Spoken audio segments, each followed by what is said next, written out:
Julie a déverrouillé la porte. Son nouvel appartement. Il était petit, mais c'était le sien, rien qu'à elle. L'immeuble était ancien, chargé d'histoire, pensa-t-elle. Elle sentit un léger frisson. De l'excitation surtout. C'était un nouveau départ. Une page blanche. Elle inspira profondément. L'odeur du vieux bois et de la peinture fraîche. La première soirée fut calme. Trop calme, peut-être. Les cartons se dressaient comme des statues silencieuses. Elle déballa quelques affaires essentielles. Sa tasse préférée, une couverture usée. Le silence pesait. Elle essaya d'en profiter. C'était ça, l'indépendance, ce qu'elle avait toujours voulu. Du moins, c'est ce qu'elle croyait. L'appartement avait une immense fenêtre. Elle donnait sur une rue calme et bordée d'arbres. Le jour, le soleil y entrait à flot. La nuit, les lampadaires projetaient de longues ombres. Elle s'imaginait assise là, lisant un livre, regardant le monde défiler, un petit tableau parfait. Elle espérait que ce le serait. Mais les vieilles bâtisses ont des secrets, n'est-ce pas? Le parquet craquait sous ses pas. Un léger soupir venant des canalisations. C'est juste la maison qui travaille, se dit-elle. Des bruits normaux pour un vieil endroit. Elle chassa son malaise. Elle voulait que cet endroit devienne son foyer. Vraiment, vraiment. La première nuit, son sommeil fut agité. Puis, le téléphone sonna. Sec, fort.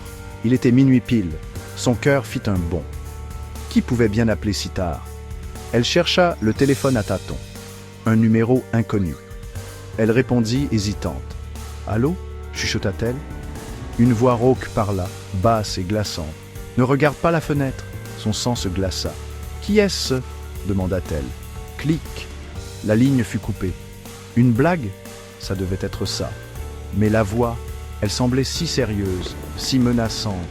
Elle fixa la fenêtre sombre. Sa curiosité luttait contre sa peur. Un tiraillement terrible. Contre toute raison, elle s'approcha à pas de loup. Elle jeta un coup d'œil. Rien. Juste la rue déserte en bas. Des lampadaires. Des ombres. La deuxième nuit, elle redoutait minuit. Elle faillit éteindre son téléphone. Mais elle ne pouvait pas. Et si c'était important, aux 12 coups de minuit, il sonna. Même numéro inconnu. Même voix rauque. J'ai dit, ne regarde pas la fenêtre. Cette fois, il y avait une pointe d'agacement, de l'impatience, de la colère. Sa peur était devenue une chose vivante. Elle voulait crier, s'enfuir. Mais où? Elle regarda de nouveau la fenêtre, le cœur battant la chamade, toujours rien. Juste l'obscurité, le vide. Ce n'était pas une blague, c'était autre chose. Quelque chose de terrifiant. Le lendemain matin, elle appela la police. Ils écoutèrent. Ils furent polis. Mais ils ne pouvaient pas faire grand-chose. Sûrement des gamins, dirent-ils.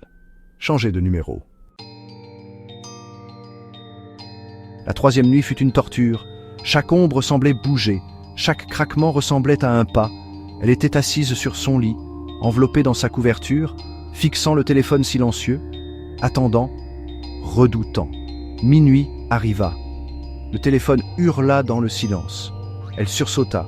Sa main tremblait en le décrochant. Elle ne voulait pas répondre. Mais elle devait savoir. « Allô » articula-t-elle avec peine.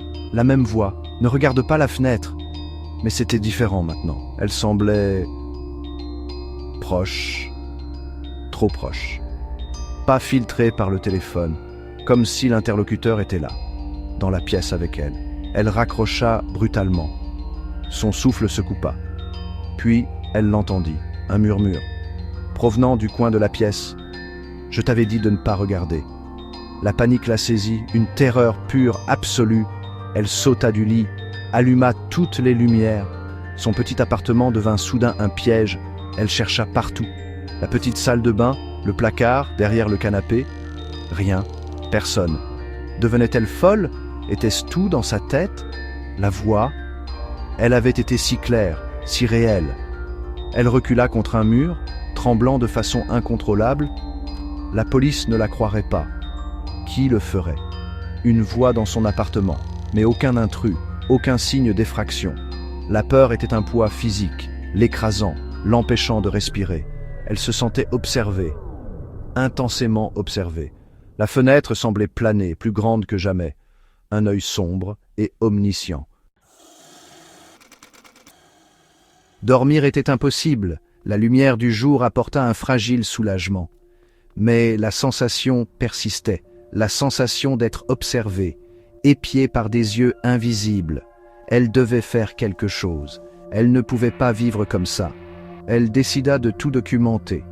Peut-être trouverait-elle une explication rationnelle, une preuve, pour elle-même, à défaut des autres. Elle avait besoin de savoir qu'elle n'était pas folle. Elle commença à prendre des photos. Chaque coin de l'appartement, chaque ombre, chaque angle. Elle prit des photos de la fenêtre, depuis différents endroits.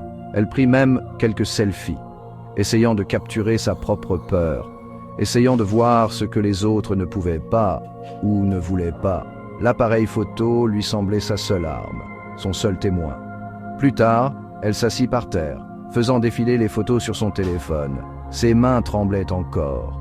La plupart des photos ne montraient rien, juste son petit appartement vide. Puis, elle s'arrêta. Une photo, un selfie qu'elle avait pris plus tôt dans la journée. Elle regardait l'objectif, la peur gravée sur son visage, mais derrière elle, dans le reflet de la fenêtre sombre. Son cœur s'arrêta, son sang se glaça. Derrière elle, sur la photo, à peine visible, une silhouette floue, indistincte, grande et sombre, se tenant juste à côté de la fenêtre. Elle était là depuis le début, l'observant. Les appels n'étaient pas de simples appels, c'étaient des avertissements de quelque chose déjà à l'intérieur, quelque chose qui ne voulait pas être vu, mais c'était là, toujours.